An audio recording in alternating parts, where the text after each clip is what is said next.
I'm here with Greg Selkoe, founder and CEO of Karmaloop. Hey Greg, thanks for having us in. Thanks for coming in. Glad to have you. We recently interviewed Brian Halligan, who's the founder of HubSpot in Cambridge. Right. And HubSpot's the world's leading inbound marketing software company. Right. And really the philosophy of inbound marketing is doing exactly what you're doing, which is creating interesting content that viewers would want to watch without really pushing sales on them. Right. And creating a community online. And I think that's something you've really excelled at as a pioneer in that area, would you say? Well, yeah, but I think it really came more as just kind of, this is what we're doing, we like it, we use the technology. You're organic, you organically created interesting content as part of your community of customers. And it sounds to me like that's probably one of the things that really helped you succeed to become the world's #1 online retailer of streetwear. Yeah, I mean, there's no question. I think it gets people passionate. It gets people involved. It's a lot more interesting than like, hey, they're just slapping some T-shirt on a dummy and trying to sell it to us. It's really clear that we understand, the market that we sell to, and we're part of the market we sell to. So, can you tell me more about your thoughts about what you do at Karmaloop that really has helped your business succeed, and what kind of, whether it's indirect or direct marketing that you've done that's helped you succeed? Yeah, I mean, I think we, specifically, we've covered a lot of the areas: the social networking piece, content, good email list, having good products, good customer service. But I think if you look at it in a more macro way, and just like, what are the ingredients that were key in terms of how we were perceived out in the marketplace, and why people wanted to virally pass on, hey, check out Karmaloop. I think authenticity is a super important piece, that we are who we say we are, and we live the life that we love, and I think that is reflective in everything we do. I think that we also, though, we married that with the fact that we understand we're a business, and there's certain things that calls we have to make, certain compromises you have to make, and you can't, we try to keep a level of controlled chaos here, and you can see the office is pretty chaotic, dogs running around, half nude people running around. That's me.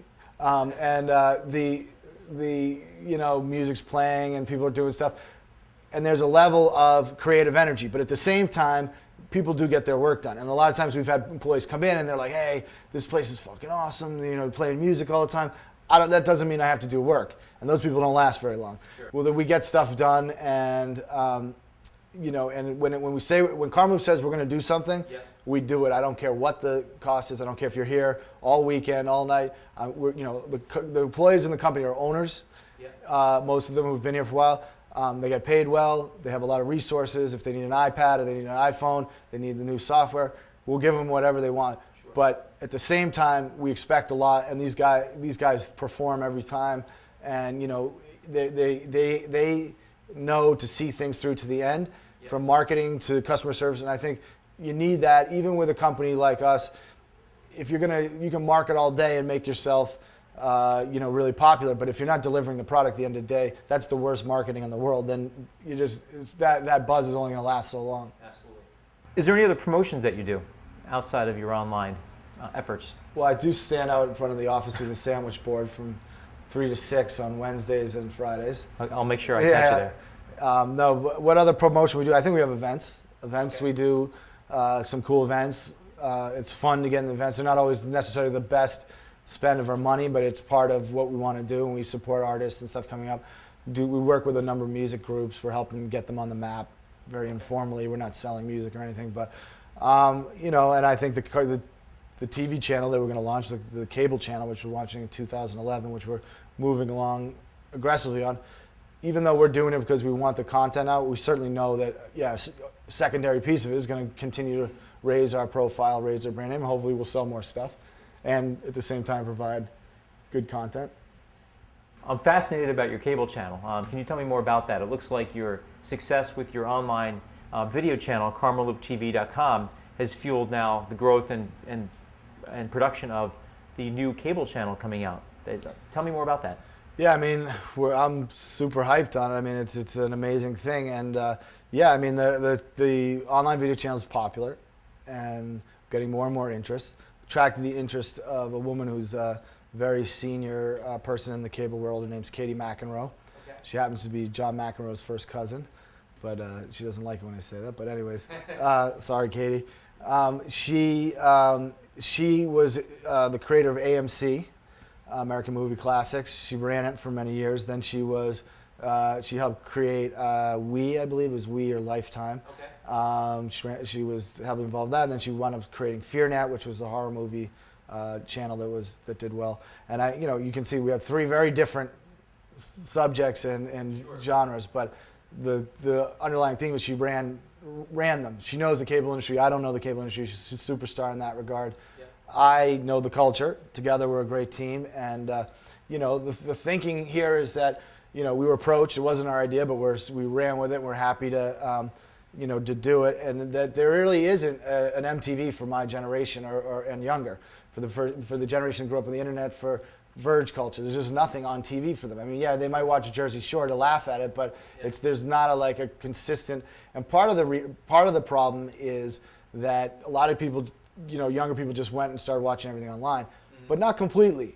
And a lot of the cable operators said, "Oh, we can't even get these people anymore. We're going to just give up on them." And I think it was a combination of them leaving TV and then TV leaving them at the same time, and it didn't have to be that way. So our whole pitch is we're going to reclaim TV for reclaim the youth market for cable, and reclaim cable for the youth market. And it's at the right time where the TV and the internet are coming together again. So everything we would do on TV, you'd have available online, and vice versa.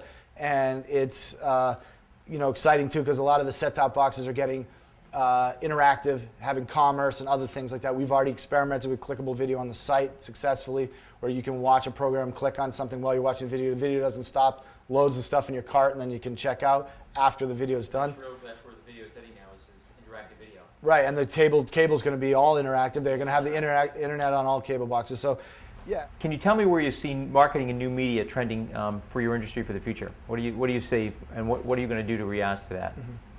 Well, I mean, clearly, I think we're ahead of the curve, because I think marketing and selling and video is coming together in a big way. And as bandwidth continues to expand, speed gets faster, delivery gets faster, technology gets better. There's just going to be more and more live action. When I say live action, I mean movement, not live TV. But there will be also quite a bit more home shopping type formats too. And there's going to be video. I mean, whenever you have something when you can see something better, it's more exciting, more interesting. That's how people are going to sell. So I think video, product placement. Obviously TiVo has taken out a lot of commercials. Some of the cable providers now build DVRs in their set-top box. So I mean, there's other ways. If the commercial dies, which is certainly not going to die for a long time, and there's still plenty of people watching commercials, but there's going to be other ways. We're talking to Polaroid, which is relaunching. I know you have a Polaroid in your shirt, so big up for that. Polaroid is Lady Gaga as a spokesperson. They're relaunching. And we're talking about maybe developing a show for the channel together, because Polaroid is such a big part of Verge culture. Taking Polaroids, kids collect them, the old ones. They got discontinued in 2008. So, it would make a lot of sense to do that. So developing content, even kind of going back to what they did in the 50s, where you have a show sponsored by a brand or whatever. So I think that you're going to see a lot of content and marketing come together, not just selling, but also product placement, things like that, because it's the only way for brands now to get their message out, because of the technology.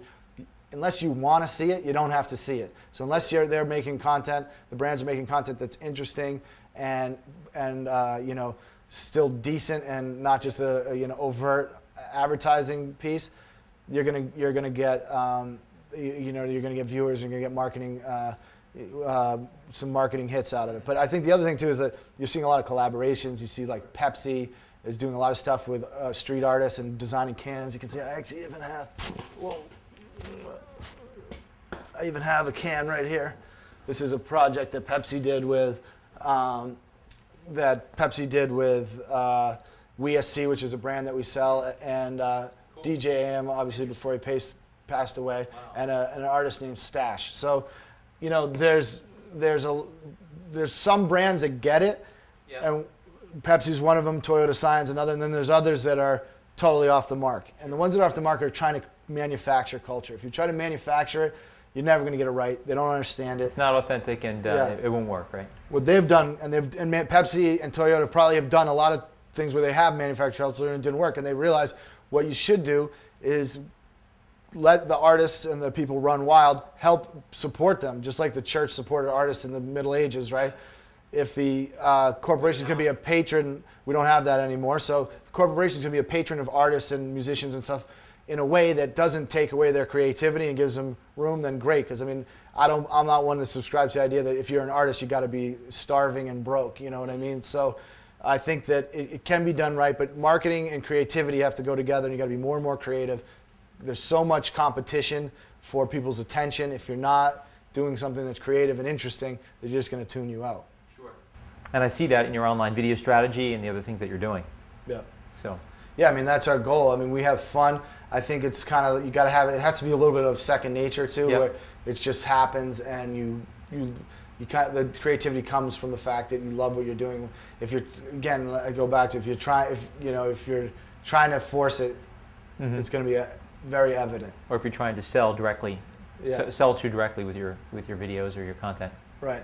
People don't respect that. They're not stupid, and they don't want to. They want you to give them the best view and understanding of who you guys are, what you sell, what you have, what's good about you, and then they want to make the choice. They don't want to feel like they've been tricked into buying something. Well, thank you for your time today. Congratulations again Thank you, for your incredibly successul business. Very inspiring, and Great, awesome. I think that our viewers will hopefully learn a lot of new things from our program today. I think Cool. you have a great company here, a great culture, and again, hats off to your success. Thanks a lot. Appreciate it. Peace.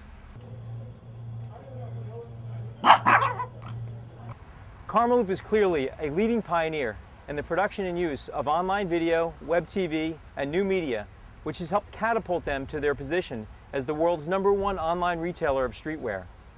I hope you found today's program interesting and informative, and that you learned something new. Until next time on Blue Wave's College of Marketing Knowledge, I'm your host, John Moran, and thank you for watching.